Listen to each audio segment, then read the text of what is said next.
Bismillah, Assalamualaikum warahmatullahi wabarakatuh. Apa kabar semuanya? Pada video kali ini, saya akan mengajak seluruh kaum perempuan di dunia ini untuk bisa menjadi perempuan intelek bersama Ummu Salamah. Bagaimana kita belajar bersama untuk bisa menjadi perempuan cerdas bersama Ummu Salamah. Akan tetapi, sebelum memasuki figur seorang Ummu Salamah, saya akan menunjukkan kepada kalian bagaimana perbedaan cara berpikir antara laki-laki dengan perempuan. Dan ini tidak bisa kita pukul secara rata, karena ini menurut mayoritas. Dan juga ini diambil dari buku Men from Mars, Woman from Venus yang ditulis oleh John Gray pada tahun 1992 dan menurut kajian Tel Aviv pada tahun 2015. Apakah hasilnya? Pada penelitian tersebut, bisa kita simpulkan bahwa laki-laki saat berpikir akan lebih rasional, sesuai data yang akurat. Karena laki-laki lebih mengandalkan logikanya, sehingga pendapat seorang laki-laki akan bersifat logis dan realista. Berbeda sekali dengan cara berpikir seorang perempuan, yang dimana seorang perempuan ketika berpikir, dia akan melibatkan emosinya. Karena seorang perempuan lebih mengedepankan perasaannya, sehingga pendapat dari seorang perempuan akan bersifat kurang konsisten. Dari perbedaan yang sangat signifikan ini, dapat mempengaruhi mindset masyarakat, sehingga masyarakat berpendapat bahwa pendapat seorang perempuan lebih dipandang sebelah mata, kurang dihargai, dan cenderung dianggap angin lewat semata.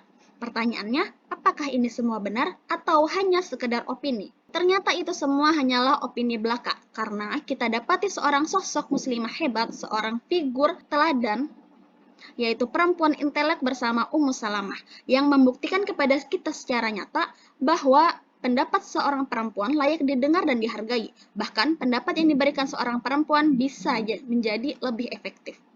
Siapakah Ummu Salamah? Kita akan memasuki figur seorang Ummu Salamah. Ummu Salamah adalah sahabiah Datul Hijrataini yang mengikuti dua hijrah, yaitu hijrah ke Habasyah dan hijrah ke Madinah.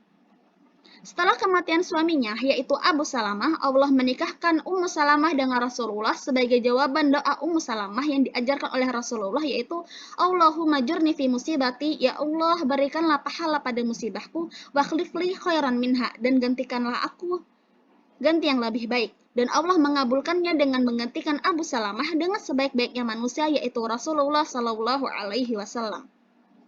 Dan juga dari semua istri Rasulullah, Ummu Salamah termasuk dari perempuan yang dikenal sebagai perempuan intelek, yang memiliki pemikiran tajam, otak yang cerdas dan matang, memiliki pendapat yang kuat dalam berbagai permasalahan yang terjadi pada waktu itu.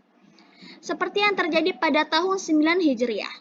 The Legend of Story yang mengisahkan tentang Ummu Salamah dan pendapatnya. Pada tahun 9 Hijriah, tahun di mana Rasulullah menjanjikan kepada para sahabat untuk melakukan haji dan umroh. Pada tahun itu terjadi perjanjian Hudaybiyah, perjanjian yang memaksakan kaum muslimin untuk pulang kembali ke Madinah tanpa melakukan haji dan umroh yang merupakan tujuan awal mereka.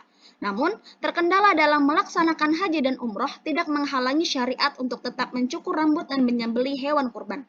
Rasulullah pun memberikan perintah kepada para sahabat, namun para sahabat tidak langsung melaksanakan perintah tersebut.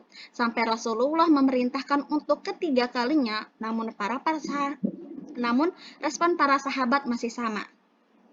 Melihat respon para sahabat, Rasulullah pun khawatir, gusar, dan kecewa. Sehingga Rasulullah pergi menemui istrinya, yaitu Ummu Salamah, yang saat itu mendapatkan giliran untuk menemani kepergian Rasulullah. Setelah mendengar keluhan tersebut, dengan cerdas Ummu Salamah menyarankan agar Rasulullah pergi ke tukang cukur guna mencukur rambut serta menyembelih tanpa berkata apapun.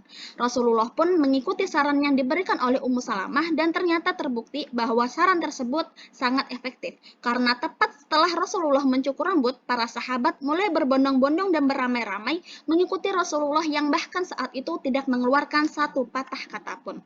Di sini kita bisa mendapatkan fakta bahwa perempuan mampu melihat permasalahan dari berbagai sudut pandang, sebagaimana Ummu Salamah bisa melihat permasalahan dari sudut pandang Rasulullah dan dari sudut pandang para sahabat.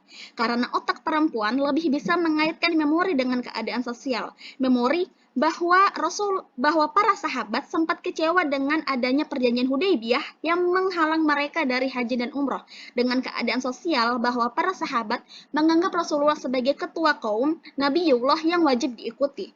Ditambah lagi, seorang perempuan lebih cepat menarik kesimpulan dibandingkan dengan pria. Sebagaimana Ummu Salamah menarik kesimpulan bahwa saat itu ad-da'wah bil fi'li qabla al-qawli, dakwah dengan perbuatan sebelum perkataan itu lebih efektif daripada ad-da'wah bil qawli, daripada dakwah dengan perkataan saja. Namun yang perlu kita ingat, wahai para perempuan, bahwa pemikiran kita adalah hasil dari bacaan dan informasi yang kita konsumsi setiap hari. Maka, cerdaslah dalam menentukan bahan bacaan dan informasi sehingga kita tidak tersesat dan kita tidak menyesatkan orang-orang. Demikian video ini. Naik delman pergi ke kota, jangan lupa beli alpukat. Demikian presentasi saya, semoga bisa bermanfaat. Walakhir, wassalamualaikum warahmatullahi wabarakatuh.